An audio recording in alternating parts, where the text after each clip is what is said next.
نحمد ونصلی علی رسول الکریم اما بعد فاعوذ باللہ من الشیطان الرجیم بسم اللہ الرحمن الرحیم۔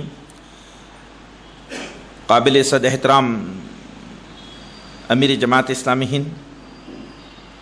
معزز علماء کرام، محترم قیم جماعت، محترم امیر حلقہ، شہر اورنگ آباد کے قابل قدر ذی وقار سامعین اور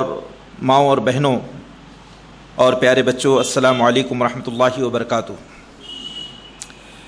آج کی انتہائی پروقار اور بہت ہی علمی مجلس، جس میں عالم اسلام کی مشہور شخصیت، عالمی شخصیت علمی اعتبار سے حضرت مولانا سید جلال الدین عمری امیر جماعت اسلامی ہند تشریف فرما ہے، جس کا مقصد یہ ہے کہ جامعۃ الصفہ الاسلامیہ کا افتتاح شہر اورنگ آباد میں عمل میں آئے۔ آپ جانتے ہیں کہ شہر اورنگ آباد یہ عالم اسلام کا ایک بہت مشہور و معروف شہر ہے، اور 20ویں صدی کے آغاز میں اسی شہر میں بانی تحریک اسلامی مولانا سید ابوالعالی مودودی رحمۃ اللہ علیہ پیدا ہوئے، اور پھر اس شہر کا علمی اور ادبی اور تہذیبی ایک مقام ہے۔ اگر عالم اسلام کی تاریخ لکھی جائے تو شہر اورنگ آباد اس کا ایک باب ہے، اس کا ایک چیپٹر ہے۔ لیکن قوموں کی تاریخیں دراصل مادی وسائل سے نہیں لکھی جاتی، قوموں کی تاریخیں علم و فن سے لکھی جاتی ہیں،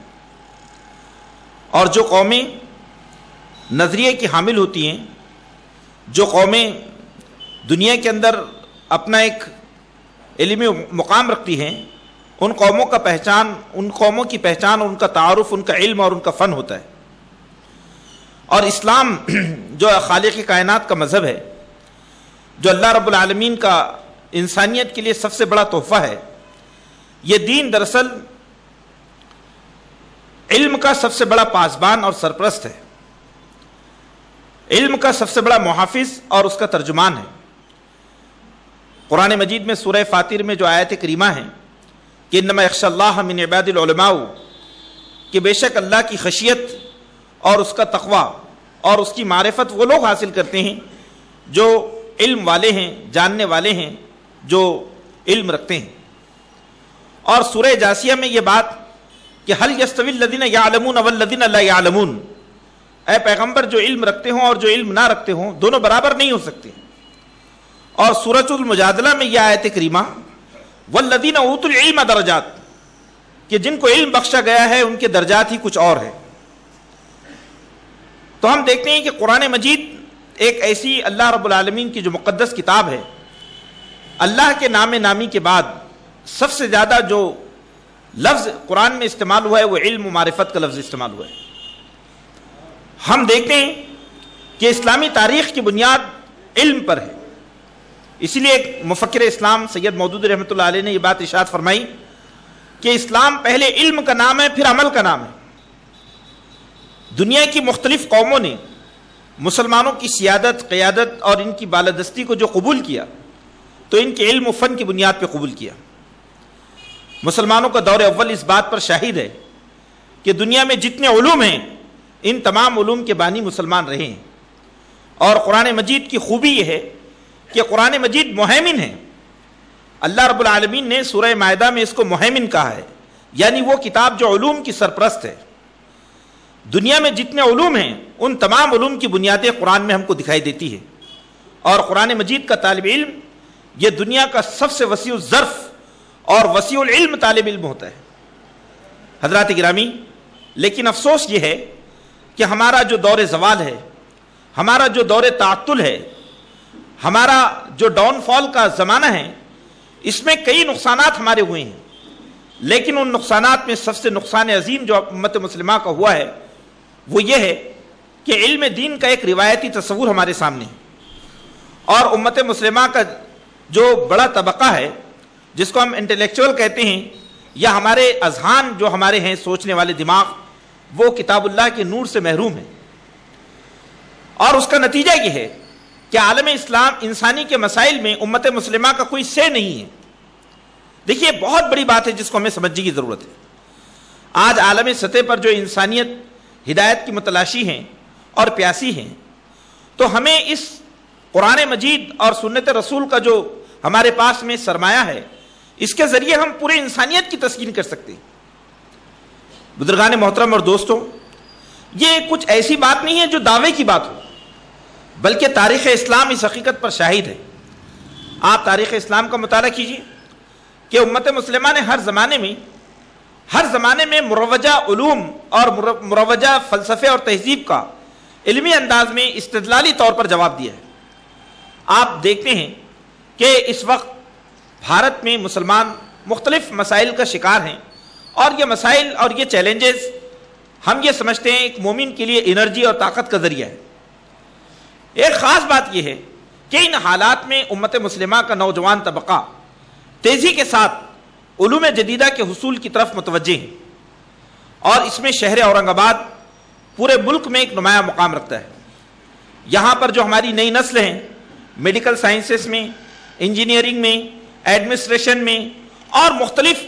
جدید علوم میں الحمدللہ بہت اچھا مقام حاصل کر رہی ہے، لیکن اس سے بڑھ کر شکر کا مقام یہ ہے کہ اورنگ آباد کی نسل نو میں، اس کی نئی جنریشن میں جدید علوم کے ساتھ ساتھ دینی علوم کو سیکھنے کا ایک خاص جذبہ پایا جاتا ہے، ایک خاص ذوق پایا جاتا ہے۔ یہاں کے عربی مدارس، یہاں کے مکاتب دینیہ، یہاں کے تجوید اور قرأت کے کلاسز، یہ مختلف چیزیں بتاتی ہیں کہ یہاں پر جو جدید طبقہ ہے وہ علوم اسلامیہ کا خواہش مند ہے، اس کا طالب علم بننا چاہتا ہے۔ ایسے حالات میں ہم یہ چاہتے ہیں کہ ہمارے یہ ذہین لوگ جو اس وقت عصری درسگاہوں میں زیر تعلیم ہیں، اور جو اس وقت انجینئر بن رہے ہیں، ڈاکٹر بن رہے ہیں اور مختلف علوم حاصل کر رہے ہیں، ہم یہ چاہتے ہیں کہ یہ اس کے ساتھ ساتھ علوم اسلامیہ کی بصیرت حاصل کریں، یہ علوم اسلامیہ کی بصیرت حاصل کریں تاکہ اسلام پر پورے اعتماد اور پورے یقین کے ساتھ عامل ہوں، اور تاکہ یہ پوری انسانی دنیا کے سامنے اسلام کے عملی اور علمی ترجمان بن کر ابھریں۔ دیکھیے، کوئی معمولی بات نہیں ہے۔ ہمیں یہ سمجھنا چاہیے کہ نبی پاک صلی اللہ علیہ وسلم نے مکہ مکرمہ میں 8 درسگاہیں قائم کی تھی، 8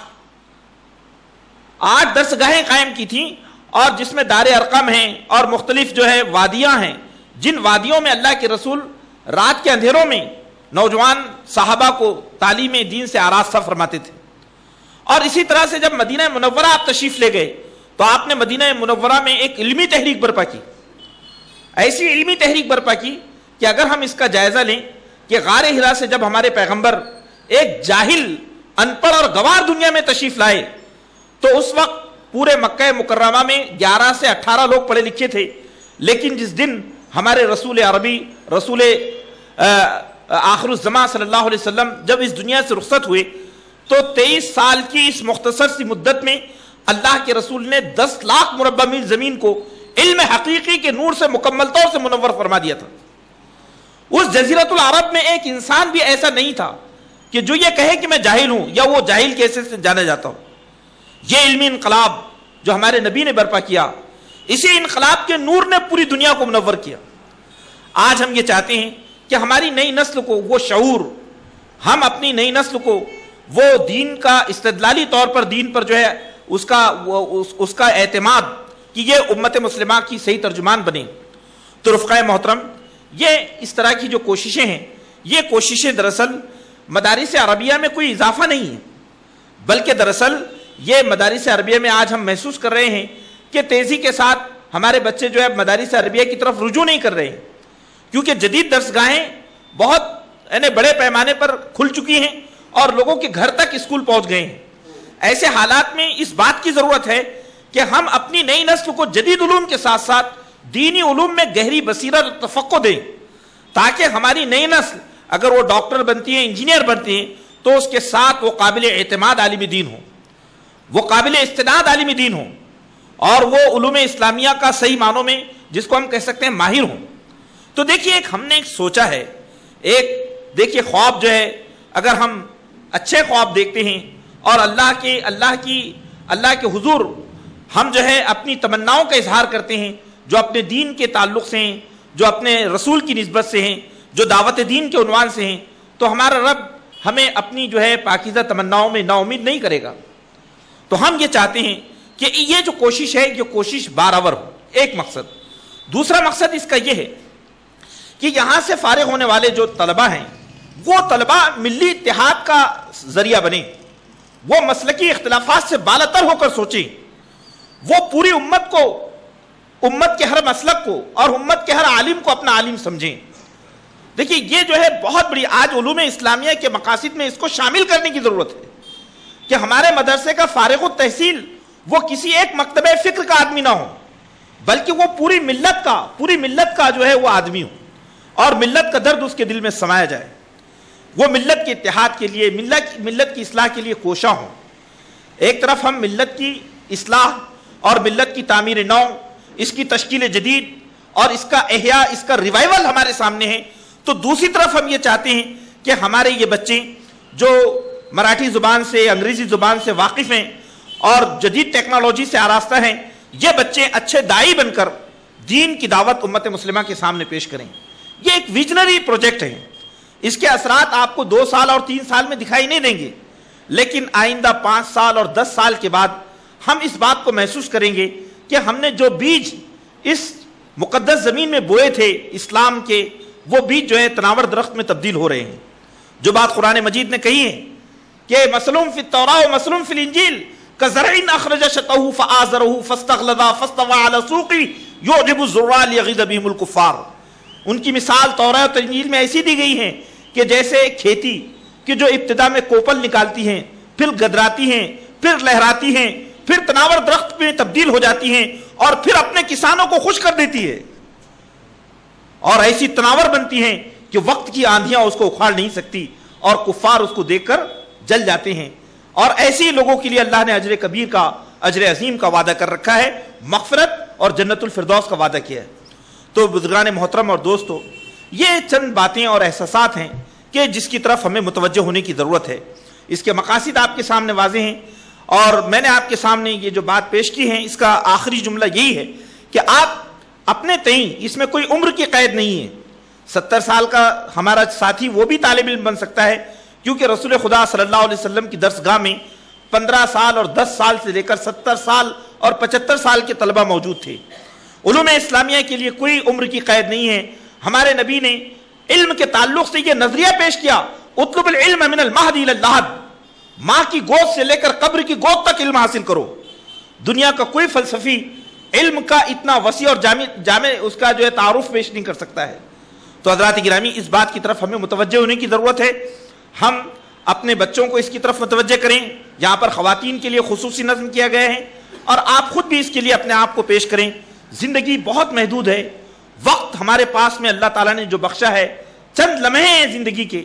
دیکھیے کوئی یہاں پر 40 سال ہے، 45 سال ہے، 50 سال ہے، 55 سال ہے. زندگی اگر ہم کیلکولیٹ کریں تو مشکل سے ہمارے پاس میں 10 سال اور 15 سال کی عمر باقی ہے، 20 سال کی عمر باقی ہے.